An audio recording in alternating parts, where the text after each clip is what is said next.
Hello friends, कैसे हैं आप लोग। उम्मीद करता हूं कि आप अच्छे होंगे और आपकी उज्जवल भविष्य की कामनाओं के साथ एक बार फिर हम लोग एक नया लेक्चर स्टार्ट करते हैं। जैसे कि आपको पता होगा कि हम लोग इंटीग्रेशन देख चुके हैं, डिफरेंशिएशन देख चुके हैं। आज हम लोग देखते हैं कि वास्तव में जो इंटीग्रेशन हम लोगों ने सीखा है क्या है, उसका फिजिकल सिग्निफिकेंस, कब हम लोग यूज करते हैं। आइए इन बातों पर देखते हैं। चलिए तो हम लोग देखते हैं फिजिकल सिग्निफिकेंस किसी इंटीग्रेशन का क्या है और यूज करते कब है। मुझे लगता है कि एग्जांपल से ही किया जाए तो ज्यादा अच्छा होगा। मान लीजिए एक फंक्शन है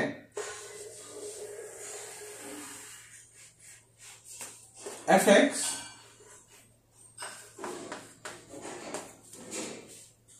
और ये है x। बस अब हम लोग ग्राफ पर पहुंचने ही वाले हैं। तो f(x) और x एक्सिस है दो, जिस पर हम लोग एक फंक्शन बनाते हैं कुछ ऐसे। ये स्टार्ट होता है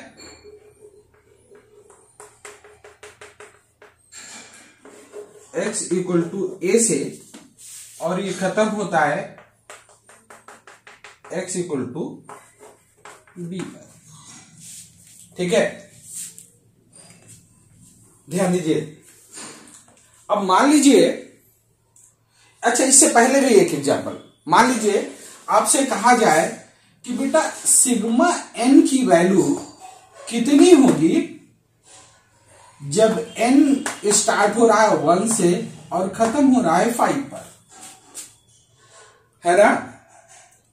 मुझे उम्मीद है कि इसका आंसर आप लोगों को पता चल गया होगा। सिग्मा क्या मतलब होता है, समेशन n, है ना। मतलब हमको ऐड करना है क्या, उन इंटीजर्स को जो 1 से स्टार्ट होते हैं और 5 तक जाता है। मतलब इसका हुआ कि 1 + 2 + 3 + 4 + 5। ध्यान दीजिएगा, sigma n from n equal to 1 to 5 का मतलब यही हुआ कि 1 से 5 तक जो नंबर्स हैं सबका एडिशन कर दिया। लेकिन ध्यान दीजिए कौन सी नंबर का एडिशन किया है हम लोगों ने। अरे भाई, क्या 1.2 कोई नंबर नहीं होता, क्या होता है। 3.8 कोई नंबर है या नहीं है, ये भी नंबर है। 1.15 कोई नंबर है या नहीं है, ये भी एक नंबर है। इन सब का समेशन इसमें तो नहीं दिख रहा। इसका मतलब क्या हुआ कि ये एडिशन हम लोगों ने जो किया है वो एक स्पेसिफिक कंडीशन है कि भाई हमको एडिशन तो करना है, लेकिन किसका, जो इंटीजर है खाली उन्हीं का एडिशन करना है। मतलब 1 ले लेना है, 2 ले लेना है, 3 ले लेना, 4 ले लेना, 5 ले लेना। जो बीच में बचते हैं, जो फ्रैक्शन होते हैं, जो डेसिमल नंबर के साथ में है, उनको छोड़ देना है। ऐसे किसी सिस्टम को जब हम सेलेक्टिव बातें करते हैं तो हम उसको कहते हैं डिस्क्रीट सिस्टम।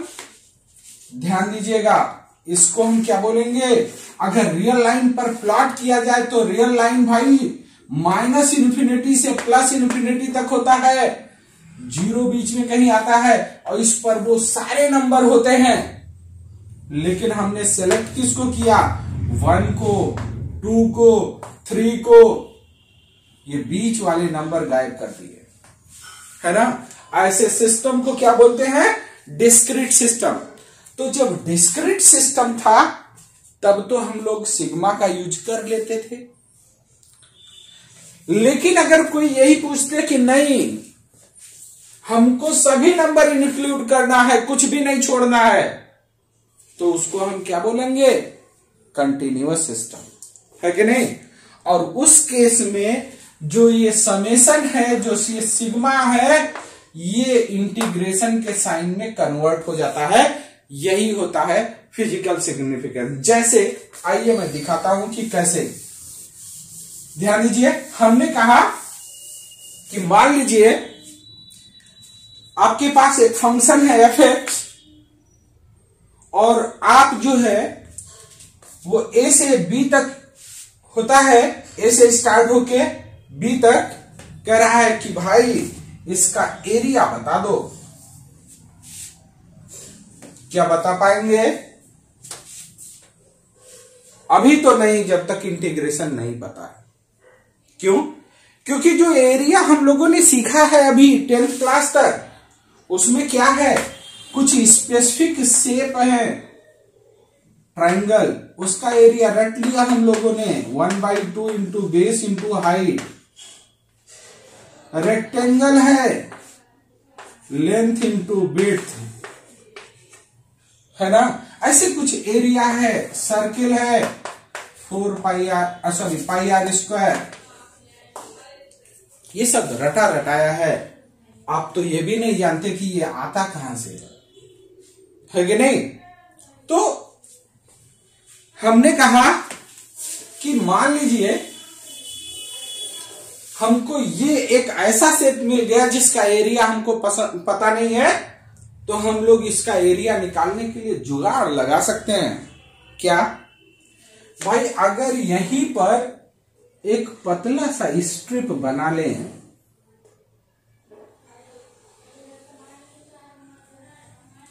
और इसको इतना पतला कर दिया जाए कि इसके इस हाइट में जो वेरिएशन है ये वेरिएशन खत्म हो जाए।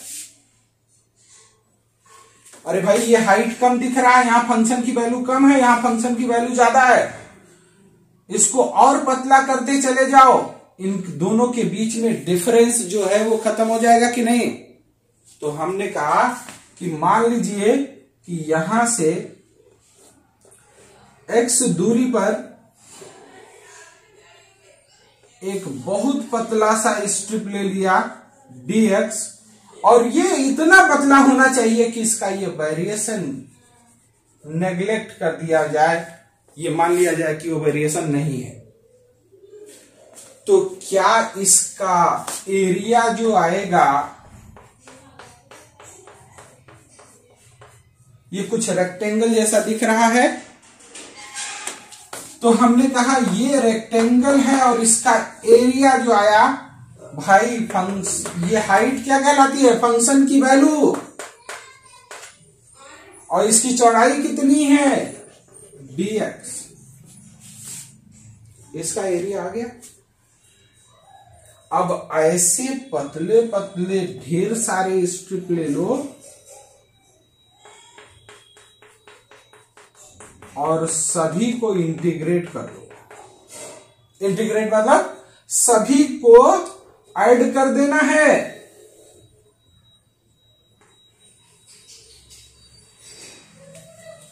इसका एरिया मान लो DA1 है, इसका DA2 है, इसका DA3 है, सबको ऐड कर दो ऐसे, तो एरिया आ जाएगा या नहीं? बिल्कुल आ जाएगा। लेकिन हमने कहा कि भाई जब भी कंटिन्यूअस, इसमें कोई एक गैपिंग है क्या?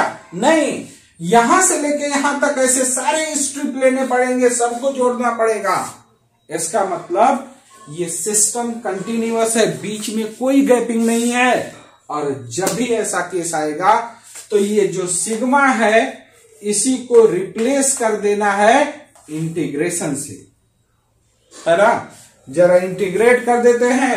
हमको पता है, बेसिक मैथमेटिक्स इतना सीख चुके हैं हम लोग कि डीए अगर दिख जाए तो ए निकालने के लिए इंटीग्रेशन ही करना होता है। तो हम क्या करेंगे, इसको इंटीग्रेट कर देंगे डीए को,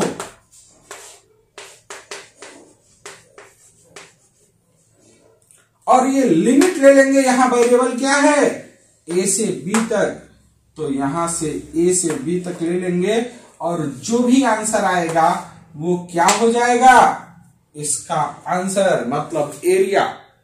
इसका मतलब कि एरिया, ये इंटीग्रेशन कुछ और नहीं है भाई, ये इंटीग्रेशन क्या है, एरिया अंडर द कर्व। समझ में आया? तो कभी भी इंटीग्रेशन को कब यूज करना है, जहां जहां आपको डिस्क्रीट सिस्टम में एडिशन की जरूरत पड़ती थी कंटिन्यूअस सिस्टम में, वहां हमको क्या करना पड़ेगा, इंटीग्रेशन करना पड़ेगा। और उस इंटीग्रेशन का मतलब कुछ भी नहीं है यार, उस इंटीग्रेशन का मतलब क्या है, एरिया अंडर द कर्व। ठीक है, इसका मतलब ये अब क्लियर हो जाना चाहिए कि इंटीग्रेशन कब यूज करना है, डिस्क्रीट सिस्टम में जहां एडिशन यूज करते थे, और आंसर क्या मिलना है, एरिया अंडर द कर्व। ठीक है, तो हम लिखेंगे कि इंटीग्रेशन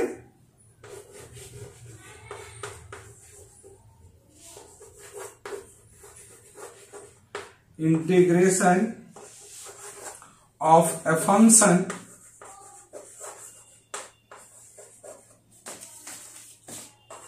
gives the value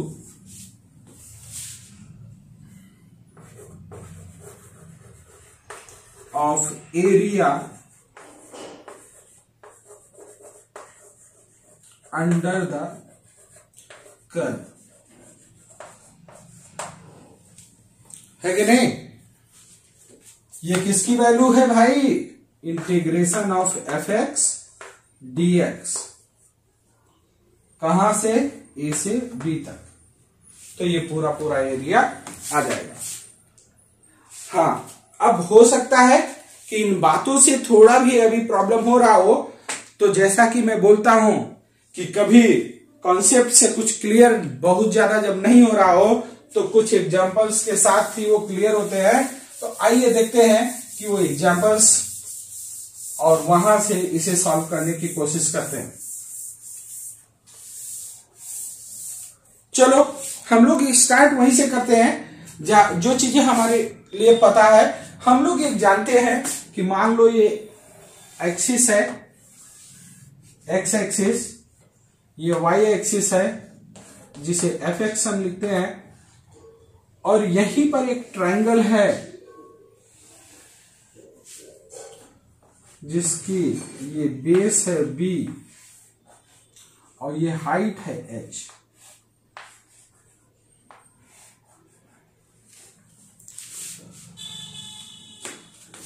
मैं कह रहा हूं कैलकुलेट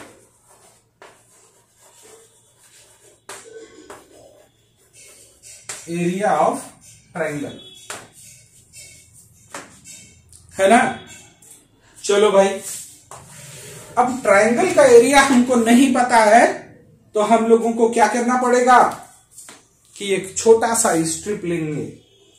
ध्यान दीजिएगा, स्ट्रिप लेना भी, मोटो क्या था स्ट्रिप लेने के पीछे, अभी अभी हम लोगों ने देखा है भाई। इस फंक्शन में हम लोगों ने कहा स्ट्रिप कैसे लेंगे, ऐसे बहुत पतला लेंगे। रीजन क्या था कि ये दोनों पॉइंट की हाइट लगभग बराबर एज्यूम कर ली जाए, जिससे ये रेक्टेंगल बन जाए, और रेक्टेंगल का एरिया पता है हमको।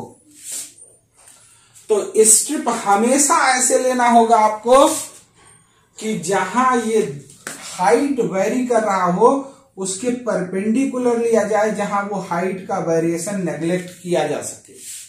इसका मतलब कि इस क्वेश्चन में स्ट्रिप लेने के दो तरीके हो सकते हैं। आप स्ट्रिप ऐसे भी ले सकते हैं, चलिए हम लोग दोनों से करते हैं।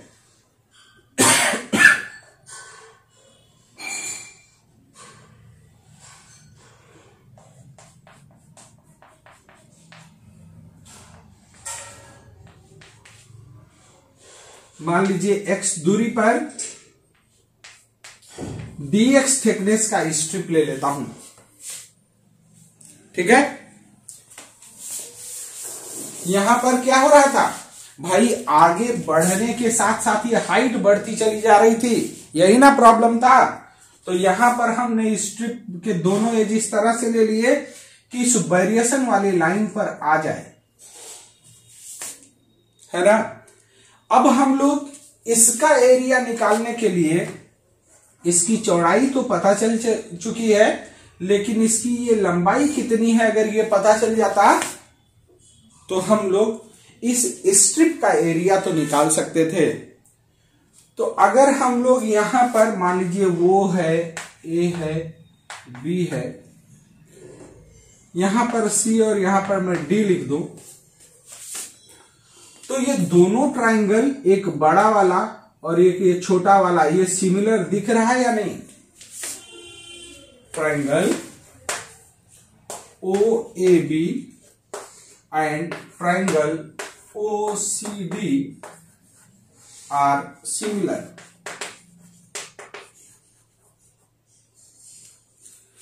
तो सिमिलर ट्राइंगल की प्रॉपर्टी लगा लेता हूं मैं।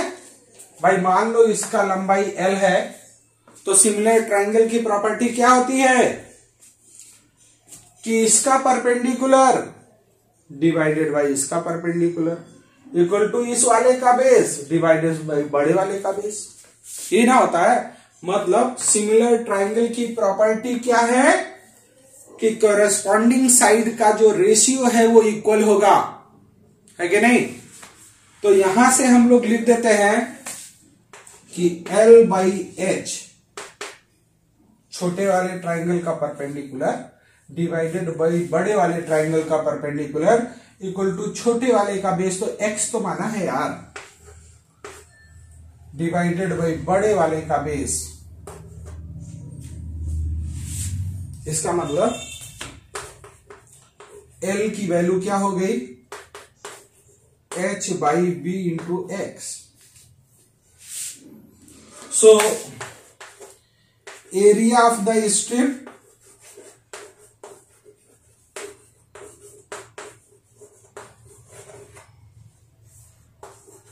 डी ए इक्वल टू क्या होगा भाई? स्ट्रिप की ये लंबाई और स्ट्रिप की ये थिकनेस। एल की वैल्यू कैलकुलेट कर चुके हैं हम लोग, पुट कर देते हैं।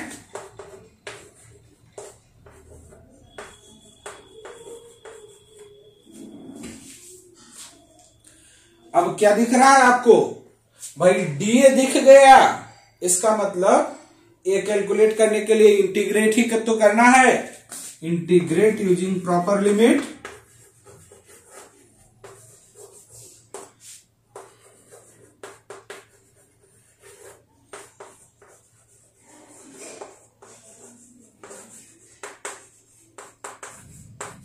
तो क्या होगा?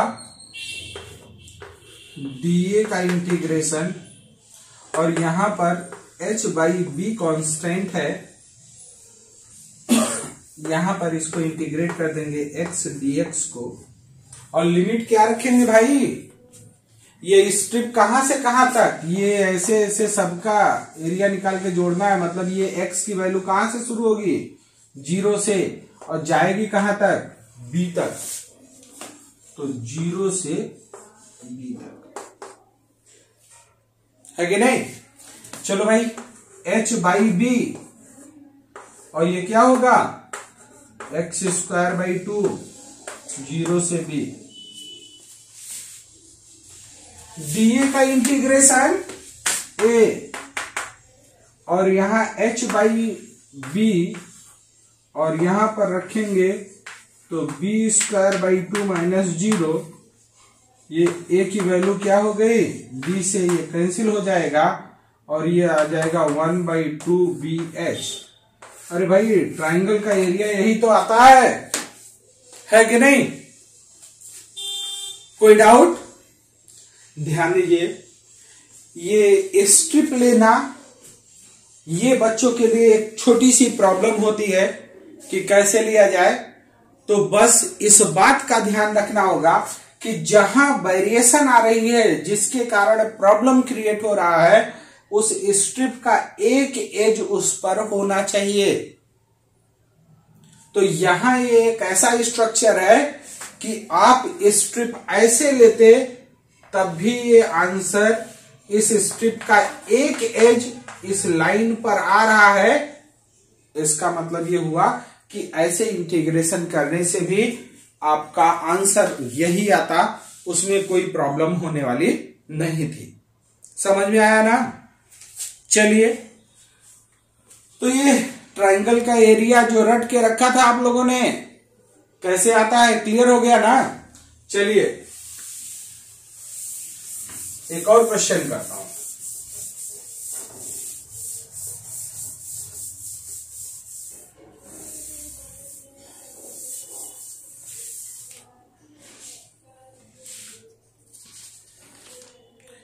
मान लीजिए कह रहा है कि if fx equal to 2x plus 3 then find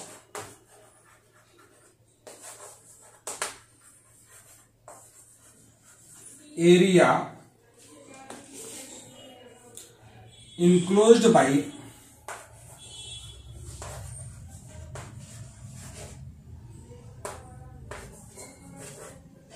fx comma x axis x equal to 1 and x equal to 3 है ना। तो कह रहा है कि ऐसे स्ट्रक्चर का एरिया आपको बताना है। तो सबसे पहले तो यही डिसाइड करना होगा कि फिगर कैसा बनेगा, है ना।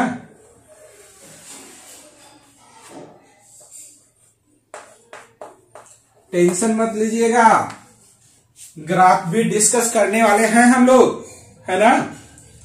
ध्यान दीजिए, जब भी लेफ्ट साइड में इक्वलिटी के जो भी है उसका मैक्सिमम पावर 1 हो और राइट साइड में जो वेरिएबल है उसका भी मैक्सिमम पावर 1 हो, तो हमेशा वो स्ट्रेट लाइन बनता है। और स्ट्रेट लाइन बनाने का सबसे आसान तरीका होता है क्या, लिखिए fx और लिखिए x और 2 पॉइंट, मान लीजिए x इक्वल टू 0 इसमें रख दीजिए तो क्या आएगा, x इक्वल टू 0 रखोगे fx की वैल्यू 3 आएगी।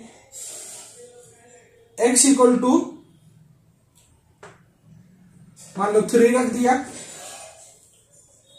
तो fx की वैल्यू क्या आ जाएगी, 6 + 3 11,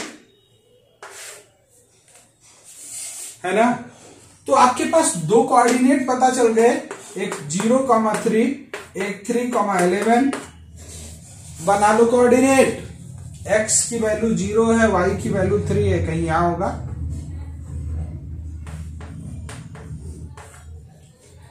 जब x की वैल्यू 3 हो गया तो y की वैल्यू 11 हो जाए, ऐसा तो कहीं यहां होगा।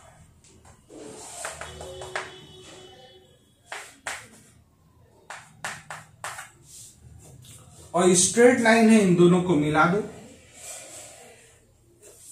ये आपका ग्राफ हो गया।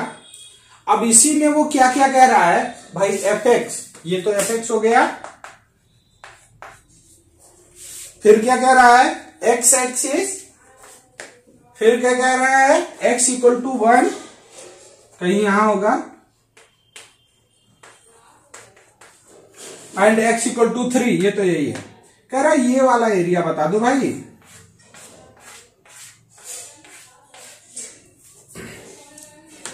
इसका एरिया मुझे उम्मीद है कि आपको आता होगा, है ना। क्या होता है, ये कैसा स्ट्रक्चर है भाई, trapezium,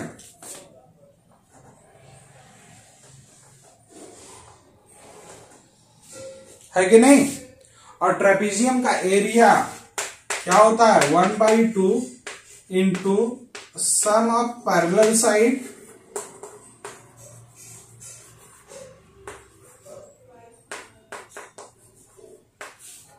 into distance between them.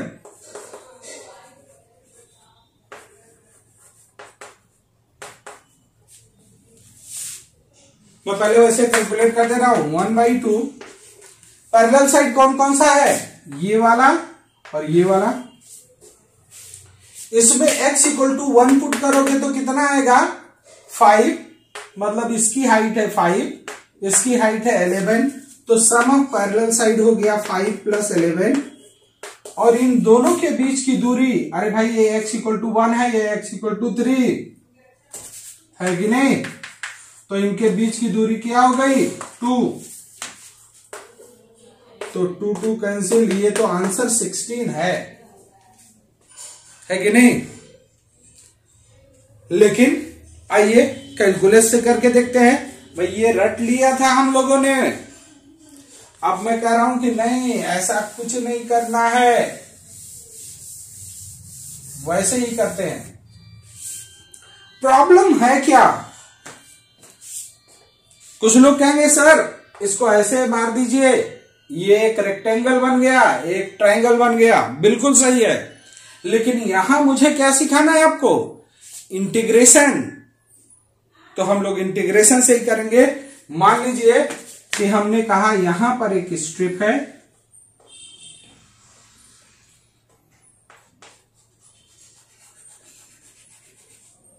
यहां से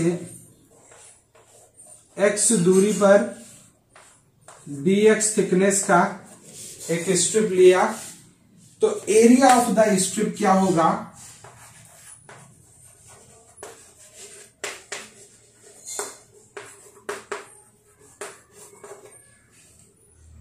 area of the strip dA equal to क्या हो जाएगा?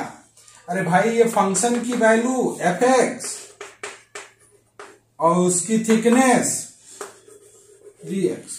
फंक्शन की वैल्यू तो किसी भी x पर दे रखा है उसने, तो उसको लिख दीजिए 2x plus 3 into dx।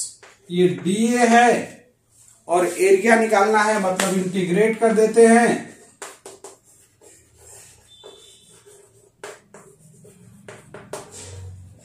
Using proper limit, तो a इक्वल टू क्या हो जाएगा? इंटीग्रेशन ऑफ dA, और ये हो जाएगा integration of 2x plus 3 into dx। कहां से कहां तक भाई? x की वैल्यू 1 से लेके 3 तक बोल रखा है उसने। इसका इंटीग्रेशन करेंगे तो क्या आएगा? 2 into x square by 2 plus 3x, limit रखना है 3 से 1 तक, है कि नहीं? चलिए रख देता हूं मैं लिमिट। ये हो जाएगा 2 से 2 कैंसिल, a की वैल्यू आ जाएगी एक्स स्क्वायर प्लस 3x, और यहां वैल्यू हो गई 3 to 1। ये 3 का स्क्वायर करोगे आप, प्लस 3 इंटू 3 करोगे आप, एक ब्रैकेट में माइनस 1 का स्क्वायर करोगे, प्लस 3 इंटू 1 लिखोगे दूसरे ब्रैकेट में। ये कितना हो गया? 9 plus 9 18, minus 1 plus 3 into 1 3, 1 plus 3 4, ये कितना आ गया? 14। यही आया था ना?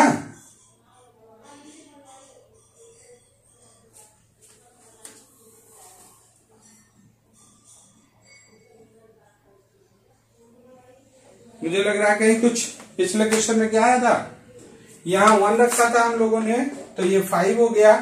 यहां 3 रखा तो 9। समझ में आया?